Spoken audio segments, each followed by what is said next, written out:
Hi guys, nandito pala tayo sa laundry area ng ating mga labors. Okay, so check natin.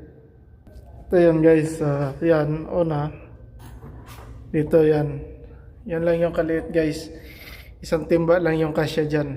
Okay? So una yan guys, sarado natin. Tapos, dito, lagay mo yung sabon at saka downy. Okay guys, so ibalik natin yan. Tapos dito yung hulog-hulog coins guys. Yan, nandyan yung coins na tag 1 real ang ilaglag mo dyan. Okay, tapos ito yung timer nya guys.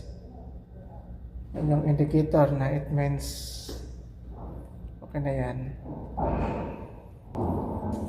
So, tapos na tayo. What's up? Shout out sa mga followers ko dyan.